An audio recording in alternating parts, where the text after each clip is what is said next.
다윗은 예나 지금이나 사람들이 많이 존경하는, 좋아하는 인물 중에 하나입니다. 우리가 잘 알고 있는 것처럼 다윗과 골리앗의 싸움, 그리고 또 사울의 그런 핍박이 있음에도 불구하고 꿋꿋하게 믿음으로 마침내 왕이 된 그런 놀라운 일들을 한 사람인데, 이런 입지전적인 부분만 본다고 하면은 우리가 좀 그를 너무 표면적인 것만 평가하는 것이 될 수 있습니다. 성경을 보면은 다윗의 일생과 그가 경험한 사건들을 기록할 때 꼭 놓치지 않고 하는 것들이 있거든요. 그것은 뭐냐면 그가 삶을 어떻게 바라보는지, 그 삶과 상황을 대하는 태도, 그리고 그것들에 관련돼서 자기의 마음과 그 정신, 스피릿에 대한 부분들을 같이 기록하고 있습니다.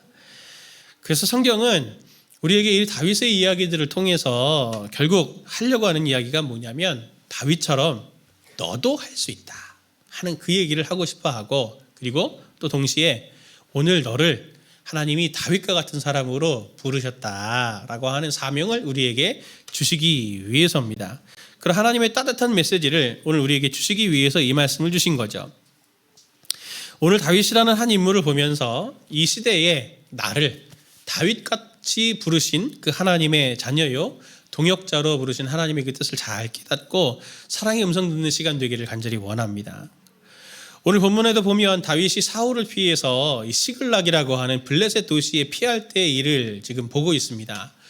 이 블레셋 왕이 이스라엘과 전쟁을 하기 위해서 자기의 모든 군사력을 다 소집을 하죠. 그때 어쩔 수 없이 다윗과 그의 백성들도, 군사들도 같이 거기에 참여합니다. 그런데 최종적으로는 하나님의 섭리에 따라서 전쟁에는 참여하지 못하고 다시 돌아오게 되는데, 거기에서 정말 깜짝 놀랄 만한 일이 생기게 된 거죠. 그렇게 잠시 자리를 비운 사이에, 며칠 자리를 비운 사이에 이스라엘의 원수였던 아말렉이 이 시글락성에 쳐들어와서 모든 여자와 아이들을 다 사로잡아 간 것입니다. 그러니 얼마나 당황스럽습니까? 그런 일이 있을 때 다윗과 함께했던 동료들이 더 사실 어떻게 보면 더 어처구니가 없는데 모든 책임을 다 다윗에게 돌리면서 다윗을 돌로 쳐서 죽이려고 하는 일이 생기게 된 거죠. 위기의 상황이 된 겁니다.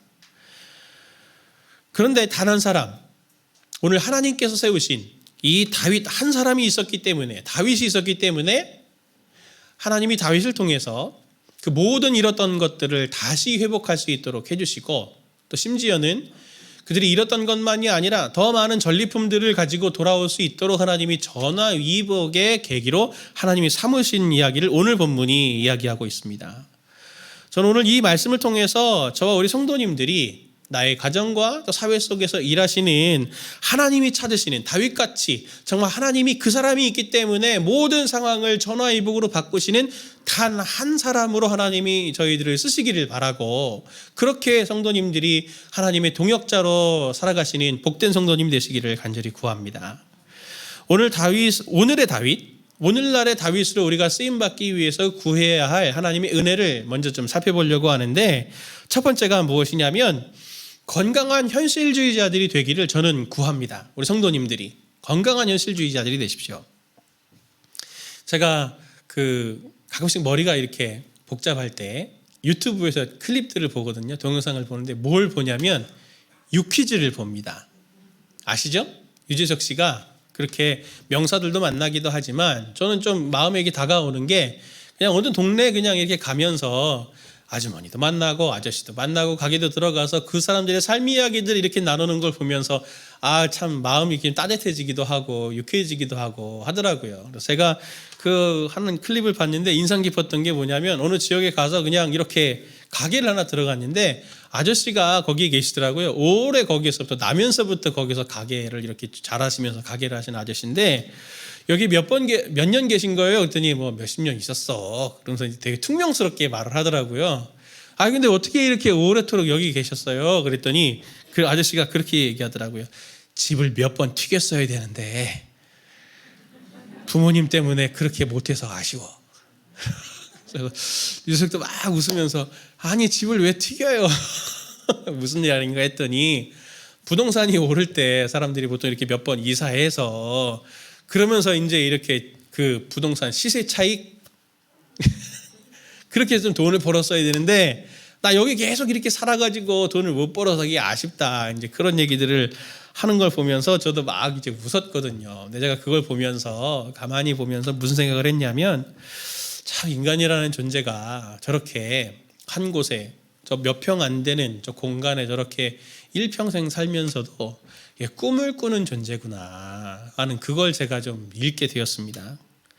사람들이 매일매일 꿈을 꿉니다. 가만히 보면 매일매일 꿈을 꿔요. 스마트폰은 이렇게 보면서 거기서 뉴스를 보고 또 거기에서 이렇게 뭐 주식 시세를 본다든지 부동산 시세를 본다든지 여러 가지 소식들을 접하면서 사람들은 꿈을 꿉니다.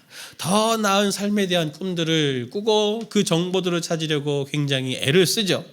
뿐만 아니라 사람들이 그렇게 하루의 아침에 피곤한 몸을 이끌고 그렇게 하루를 시작하면서 직장을 가면서도 또는 학원을 가면서도 독서실을 가면서도 사람들은 오늘보다 내일이 나을 거야. 그리고 내가 이렇게 열심히 수고하고 애를 쓰면 반드시 나는 건강해지고 좋은 직장도 들어가게 될 거고 좋은 학교도 가게 될 거고 나는 좋은 사람들을 만나게 될 거야. 나는 더 부자가 될 거야. 더 명예가 있게 될 거야. 라는 생각들을 가지고 하루를 굉장히 열심히 꿈을 꾸면서 살아갑니다.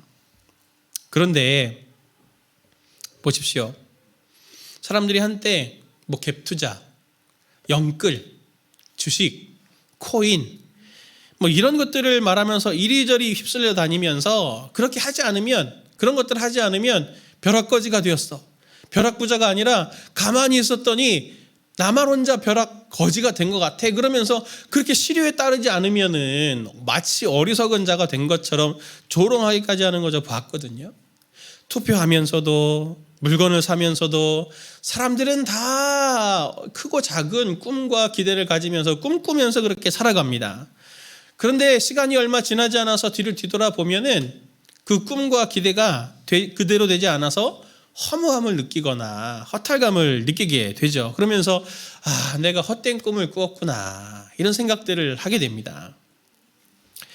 그냥 문제는 세상 풍조를 그냥 따라가다가 그냥 아쉬움 정도 느끼면 다행인데 그 환상 속에 살면서 오늘을 망치고 자신을 망치고 관계를 망치고 가정을 망치는 일들도 우리 주변에서 종종 보잖아요. 그런 일들이 일어나면 안 되죠.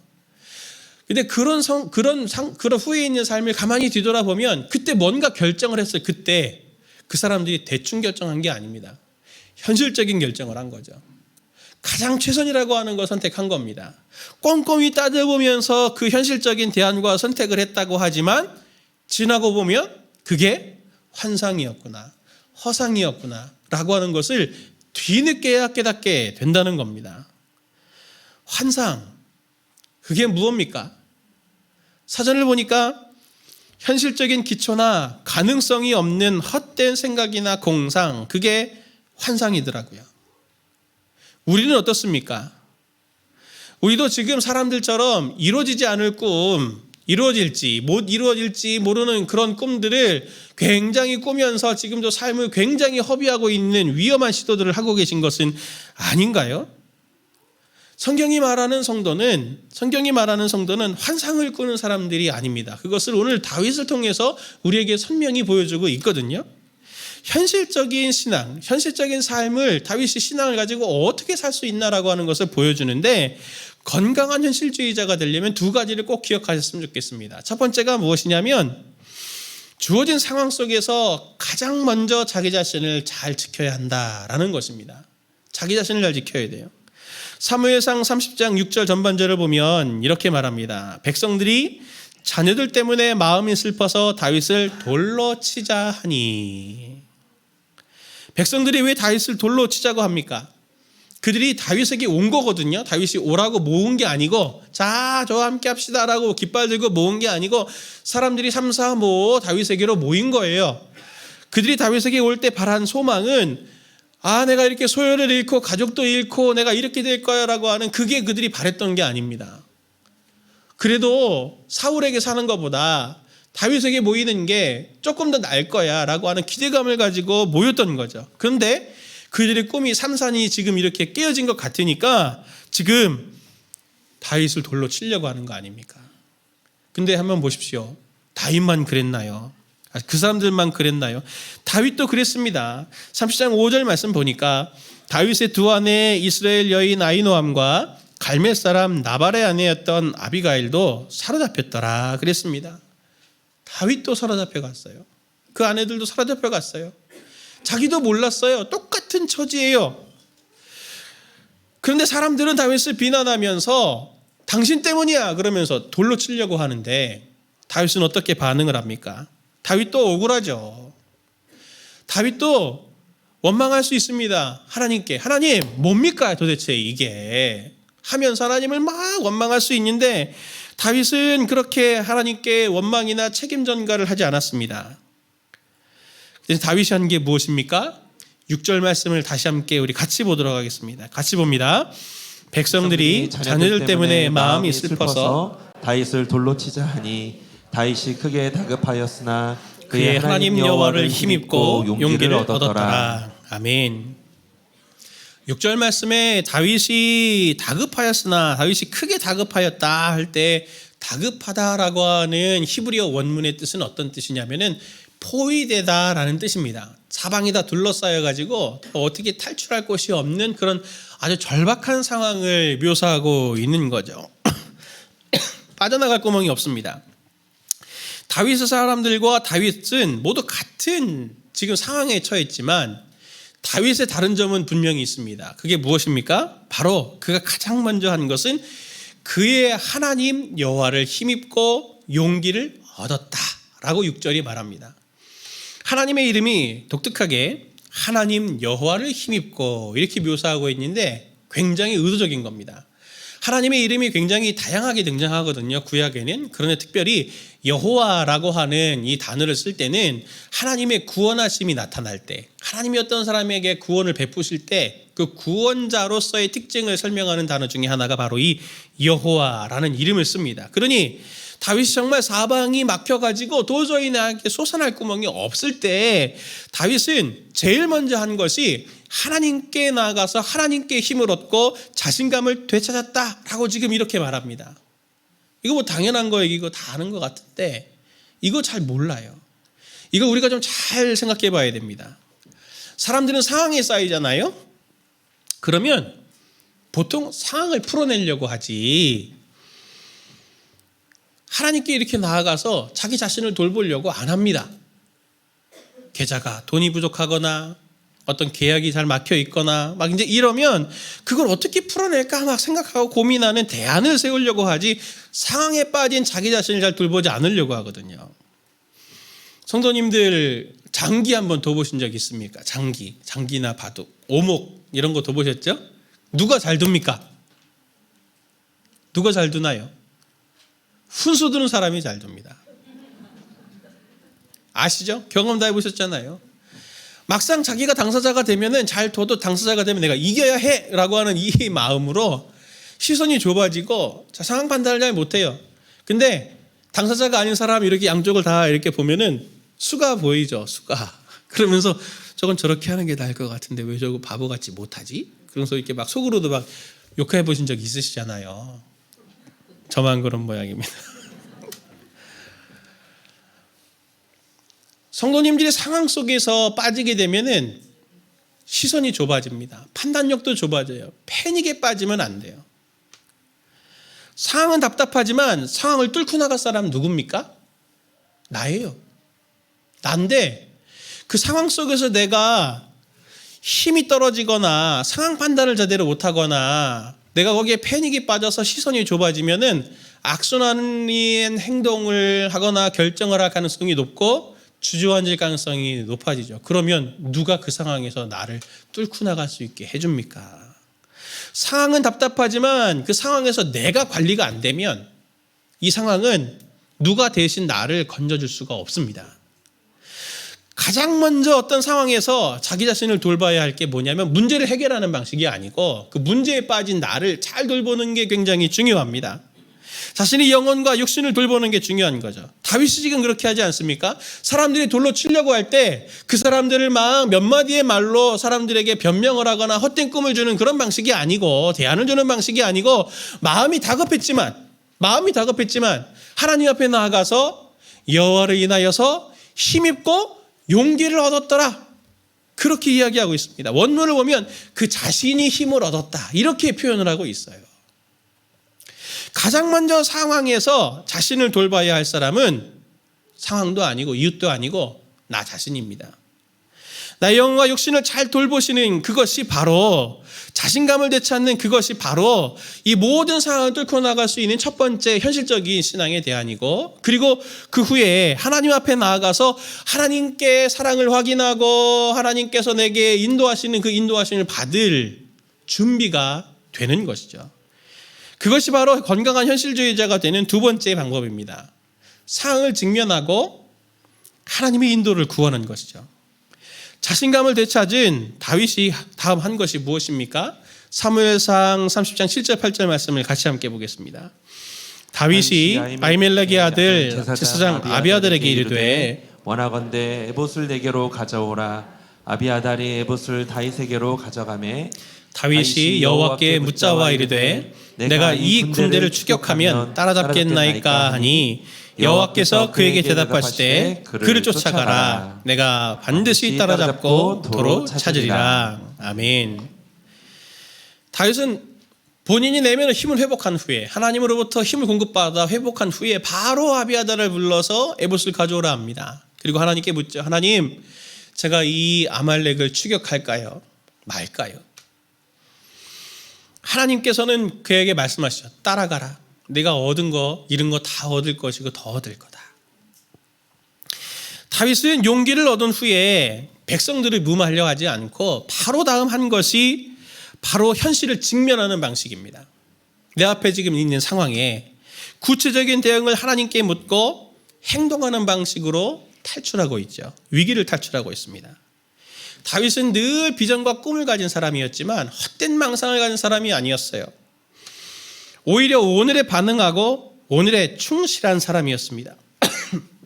그는 하나님이 없이 그냥 주판만 막 따지면서 계산하는 그런 짧은 현실주의자도 아니고, 그리고 세상 시류에 휘말려서, 분위기에 휘말려서 헛된 꿈이나 비전을 나누면서 다 괜찮을 거야, 괜찮을 거야, 하나님께서 인도해 주실 거야 이렇게 말하면서 사람들을 위로하는 그런 몽상가도 아니고, 무조건 골방에 들어가가지고 기도만 하면서 하나님이 어떻게든 하실 것이니 우린 기도만 하면 돼 라고 그렇게 말하는 종교인도 아니었습니다.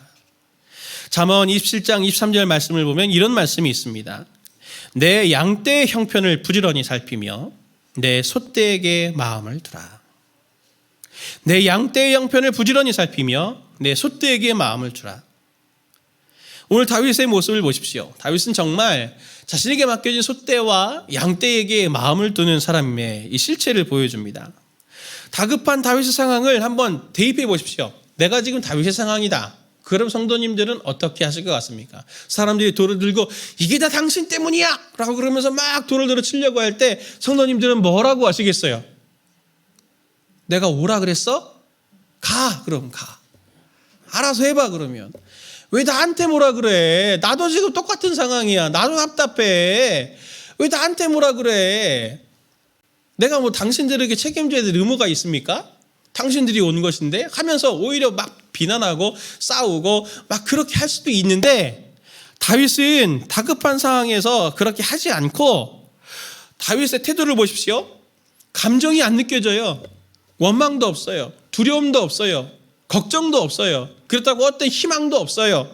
그들에게는 정말 오늘만 보여요. 지금 이 순간만 보입니다. 하나님, 제가 따라갈까요? 말까요?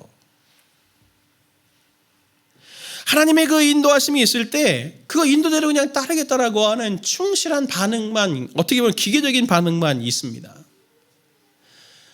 지금 주어진 상황, 그게 그에게 솥대와 양떼인 거죠. 성도님들의 솥대와 양떼는 어디입니까? 누굽니까? 가장 가까이에 있는 남편, 가장 가까이에 있는 아내, 아이들, 부모님, 그리고 나와 같이 일하는 내 직장 동료들, 그들이 바로 솥대고 양떼 아닙니까? 내가 지금 기도 제목으로 가지고 있는 성도님들이 갖고 계시는 그 지금 상황, 그게 바로 솥대와 양떼 아닙니까? 내가 하고 있는 직업과 관계, 그것들이 바로 솥대와 양떼 아닙니까? 가장 가까이, 가장 기본적인 그들의 관계 속에서 그 솥대와 양떼의 형편을 살피지 않고 나의 인생은 앞으로 몇 년이 남았으니 나는 연금 이것이 있어야 돼. 나는 재산을 더 많이 늘려야 돼. 나는 어떤 대학에 가야 돼. 나는 어떤 직장에 들어가야 돼. 라고 하면서 이루어질지 안 이루어질지 모르는 그런 꿈들을 꾸면서 가장 가까이 있는 사람들을 희생시키고 있는 것들은 아닌가요? 소떼와 양떼가 굶어 죽고 있는 것은 아닌가요? 지금 병들어 있는 것은 아닌가요? 하나님께서 내게 주신 소떼와 양떼의 형편을 세심하게 살피는 그것이 안 되고 헛된 그 너머에 있는 것들을 자꾸 생각하려고 하는 그것이 불행의 환상의 시작이 될 수 있습니다. 하나님께서 내게 주신 소떼와 양떼 그들의 형편을 자세히 살펴서 세심하게 살펴서 하나님이 지금 내 앞에 펼쳐주신 상황 앞에서 하나님이 지금 오늘 내게 주시는 음성에 따라 사랑할 때는 사랑하고 수고할 때는 수고하고 용서해야 될 때는 용서하고 용서를 받아야 될 때는 또 용서를 받고 그렇게 낙심하지 않고 한 걸음 한 걸음 내 앞에 있는 것들을 해나가는 하나님의 인도 따라 해나가는 그것이 바로 균형감 있는 믿음이고 낙심하지 않고 끝까지 걸어갈 수 있는 균형 잡힌 믿음입니다. 사실 우리가 이렇게 맡겨진 소떼, 양떼를 직면하는 일은 고통스러운 일일 수 있습니다. 가까운 사람들일수록 더 사실 상처를 많이 주잖아요. 오늘 다윗 같이 있었던 사람들, 생사고락을 같이 했던 사람들인데 지금 돌을 들었다니까요. 누구보다도 다윗의 마음을 알고 상황을 알고 이해할 사람들인데 돌을 들었잖아요. 얼마나 상처가 되겠어요. 성도님들의 소떼와 양떼를 생각해 보십시오. 얼마나 상처를 줘요. 아무리 얘기를 해도 이 아이는 듣지를 않아요. 그렇게 아내가 속상해서 저한테 얘기할 때 제가 얘기를 하죠. 그렇게 얘기해서 들으면 당신도 나도 벌써 변했지. 말은 절대 안 변한다. 안 변하니 부모가 필요한 거고 기도가 필요한 거고 애들이 공부를 못하니 학교를 가야 되고 애들이 공부를 못하니 공부를 더 해야 되는 거 아니냐 하면서 그 소떼와 양떼에게 마음을 두고 그들에게 관심을 두는 거 정말 힘든 일입니다. 변화가 드라마틱하게 오지도 않을 수도 있고요. 매일 그것을 직면하는 것이 고통스럽고 힘든 일일 수 있지만 그러나 다윗처럼 나의 자존심, 감정, 억울함 이런 것들이 중요한 게 아니고 이 상황에서 한편으로는 하나님께서 펼쳐주시니 오늘이라고 하는 현실에 발을 디디고 동시에 우리의 시선은 우리에게 말씀하시는 오늘 이 상황을 알고 나에게 말씀하시는 하나님께 눈을 들고 우리의 귀를 하나님께 귀 기울여서 하나님께서 나에게 인도하시는 것, 말씀하시는 것이 있을 때 그 말씀대로만 한 걸음 한 걸음 움직여 가겠다라고 하는 그 이 두 가지 균형이 있어야 현실적인 믿음이, 균형 있는 믿음이 되는 것입니다. 바로 이게 균형 잡힌 신앙인이고 현실적인 사람인 것이죠. 그리고 하나님의 다스림을 오늘 이 땅에 가져올 사람이 되는 것입니다. 우리에게는 오늘밖에 없어요. 우리에게는 오늘밖에 없습니다.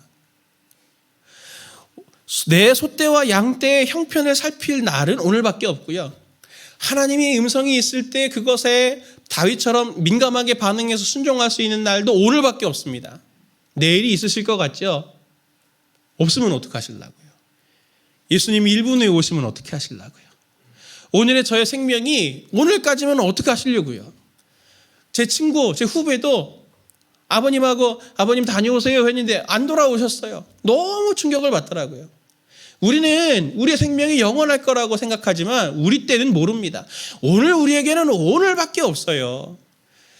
10년 후의 연금? 20년 후에 어떤 나의 무슨 명예? 이런 거? 하나님이 허락하시지 않으면 우리는 모두 다른 사람들의 것이 될 수밖에 없는 인생입니다. 오늘 우리가 하나님 앞에서 오늘이라고 하는 현실을 직면하면서 고통스럽더라도 오늘이라고 하는 현실을 직면하면서 하나님 어떻게 반응해야 됩니까? 그것을 묻는 이러한 태도야만이 현실적으로 오늘을 지혜 있게 살아갈 수 있는 리더로서 쓰임받을 수 있는 하나님의 백성이 되는 겁니다. 오늘의 다윗으로 쓰임받기 위해서 구해야 될 두 번째 은혜는 가장 신앙적이고 가장 인간적인 사람이 되게 해달라라고 하는 것을 성도님들이 구하셨으면 좋겠습니다. 다윗은 하나님의 명령을 따라서 그렇게 추격대를 만들어 가지고 이제 사람들을 쫓아갑니다. 그런데 문제가 생기죠. 이 사람들이 벌써 전쟁에 소집됐다가 다시 돌아온 사람들이기 때문에 오늘도 본문 보면 3일 길을 돌아왔다고 그러잖아요. 그러니 지쳐있는 사람들이 분명히 있겠죠. 다 추격대로 갈 수가 없어서 같이 자원을 받아서 이제 추격대를 구성해가지고 이제 아말렉을 쫓아갑니다. 그런데 정말 대승을 거둬서 모든 잃어버렸던 것들, 가족들도 다 찾고 앞에서 말씀드렸던 것처럼 많은 전리품들도 이제 가지고 오게 되었죠.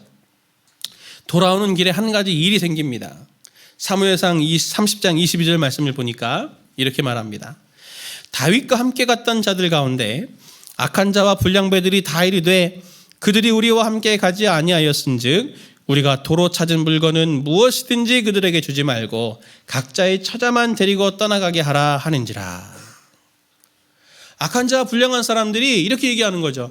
아니 우리가 목숨 걸고 싸워가지고 다 찾아온 건데 그 전리품은 당연히 우리의 몫이 되어야지. 가족들만 그냥 원 가족들에게 돌아가게 하고 안 따라온 사람들한테는 우리 전리품 나눠주지 맙시다. 그게 공평한 거 아닙니까? 맞는 말 같아요. 그런데 다윗이 어떻게 말합니까? 30장 23절 24절 말씀 같이 보도록 합니다. 다윗이 이르되 나의 형제들아 여호와께서 우리를 보호하시고 우리를 치러 온 그 군대를 우리 손에 넘기셨은즉 그가 우리에게 주신 것을 너희가 이같이 못하리라. 이 일에 누가 너희에게 듣겠느냐? 전장에 내려갔던 자의 분깃이나 소유물 곁에 머물렀던 자의 분깃이 동일할지니 같이 분배할 것이니라 하고. 아멘. 다윗은 그 악하고 불량한 사람들의 말을 듣지 않았습니다. 그 대신 이렇게 말하죠. 선명하게 말합니다. 우리가 추격전에서 이것을 다 얻게 된 것은 우리의 공로가 아니고 하나님께서 우리를 보호하시고 전쟁에서 보호하시고 그리고 우리에게 이기게 하셨기 때문에 우리가 이것들을 찾아온 것이 우리가 공로가 있어서 이렇게 된 게 아닙니다. 그렇게 말하면서 하나님의 은혜와 하나님의 손을 인정하고 있죠. 그러면서도 악하고 그렇게 불량한 사람들이라고 하는 걸 알면서도 다윗은 23절에 그들을 이렇게 부릅니다. 나의 형제들아, 나의 형제들아. 시글락에 돌아와서도 다윗은 또 이렇게 말합니다. 26절 말씀 보니까 다윗이 시글락에 이르러 전리품을 그의 친구 유다 장로들에게 보내 이르되 보라 여호와의 원수에게서 탈취한 것을 너희에게 선사하노라. 아무것도 안 했지만 시글락에 머물러 있는 장로들을 부끄럽게 하지 않으려고 그의 친구라고 말하면서 또 따뜻하게 존중을 해주고 하나님께서 그들에게 주셨던 이 풍성한 전리품들을 똑같이 나눠서 이 기쁨을 우리만의 것이 아니라 우리 모든 공동체의 것으로 함께 나누는 모습을 보게 됩니다. 그리고 이것을 기록한 사무엘이 이렇게 평가합니다. 25절 말씀 같이 봅니다. 그날부터 다윗이 이것으로 이스라엘의 율례와 규례를 삼았더니 오늘까지 이르니라. 다윗의 이 말과 행동, 누가 가서 전쟁을 했더라도 전리품은 모든 이스라엘이 같이 나누는 거야. 이게 관습법이 됐어요. 이게 법이 됐어요. 다윗이 걸어가는 길이 기준이 된 거죠. 제가 성경을 묵상하고 예수님을 주님으로 섬기면서 분명하게 믿는 것은 뭐냐면 가장 신앙적인 모습은 가장 인간적인 모습이다라고 하는 것입니다. 구원은 하나님의 형상의 회복이잖아요. 하나님의 형상이 깨져서 죄 때문에 깨져서 나타난 일이 뭡니까? 사람이 사람을 죽이는 일이 생겼어요. 그게 더 깊어져 가서 우리가 잘 알고 있는 대로 심지어 백인 그리스도인들이 흑인들을 노예로 잡아오면서 하나님의 말씀을 봐라 근거가 여기 있다 그렇게 말하면서 하나님의 말씀을 이용해서 자기의 욕심을 채우는 추악한 일들까지 하는 게 죄성입니다. 유진 피터스는 다윗 현실의 뿌리박은 영성이라는 책에서 이렇게 말합니다. 다윗의 이야기는 인간으로서 그리고 그리스도인으로서 성장한다는 것이 무엇을 뜻하는지 배우고 이해하기 위한 기본 토대이다. 다윗의 이야기 속에서는 인간적이라는 단어와 그리스도인이라는 단어가 동의어였다. 인간적인 거와 그리스도인이 동의어라고 말합니다. 신앙이란 영적인 성숙이란 영적인 성숙한 사람들은 막 방언하고 통변하는 그런 사람들이 아니에요. 손 얹고 기도하면 막 나는 신윤사에 있는 사람들이 신앙이 좋은 사람들이 아닙니다. 또 홀리보이스라 그러죠. 할렐루야 믿으시면 아멘 하시고. 홀리보이스 가진 사람들이 믿음이 좋은 사람들이 아니에요.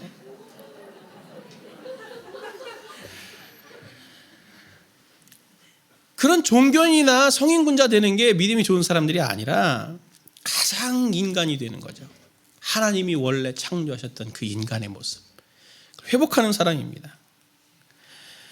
주변의 성도님들이 생각하는 믿음 좋으신 분들 한번 머릿속에 떠올려 보십시오. 아, 이분 정말 믿음이 좋은 분인 것 같아. 이름은 다 다를 텐데 그들에게 공통점이 있을 겁니다. 온유하고 겸손하고 사람들을 용서할 줄 알고 그리고 섬길 줄 알고 마음의 폭이 넓어서 누구든지 다 포용할 수 있는 그런 폭넓은 따뜻한 분들 아닙니까? 그분들은 교회 안에서만 좋은 분이 아니고요. 밖에 나가서도 편의점 가서도 시장 가서도 좋은 분으로 사람들이 다 닮고 싶은 분이고 가까이 하고 싶은 분일 거예요. 그것의 실제 모델이 바로 예수님 아닙니까? 예수님이 이적을 베푸시고 사람들을 낫게 하시고 해서 사람들이 많이 모이기도 했지만 예수님의 인격이 정말 그렇지 않았다면 다 떠나갔겠죠.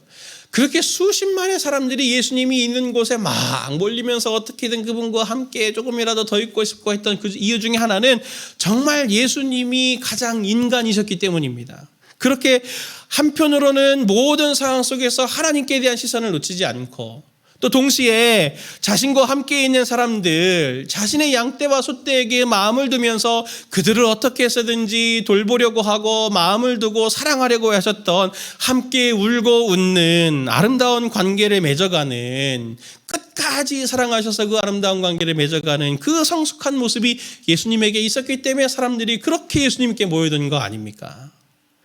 그래서 저는 성경의 인물 중에서 다윗이나 사무엘 같은 사람을 좋아합니다. 왜냐하면 그들에게는 인간 냄새가 나서요. 그들에게는 사람 냄새가 납니다. 그들에게는 마음이 느껴져요.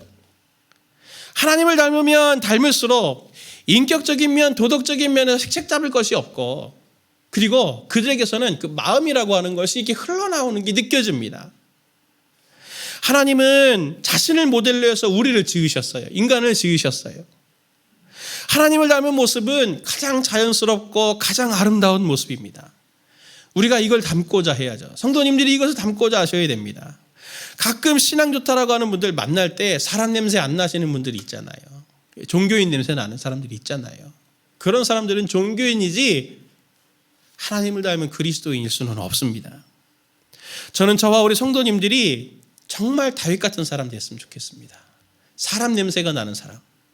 많은 고난이 있을지라도 그 고난이 그 사람들을 그 고난을 통해서 고난당한 사람들의 아픔과 눈물들을 이해하고 손잡아주고 어루만져줄 수 있는 사람이 되었으면 좋겠고 그 고난이라고 하는 것들을 통해서 이 고난의 상황 속에서 어떻게 예민하게 영적인 예민함을 가지고 하나님의 뜻에 반응해 나가는 것이 무엇인지를 주변에 알려줄 수 있는 그러한 잘 균형 잡힌 성도님들이 되기를 바랍니다.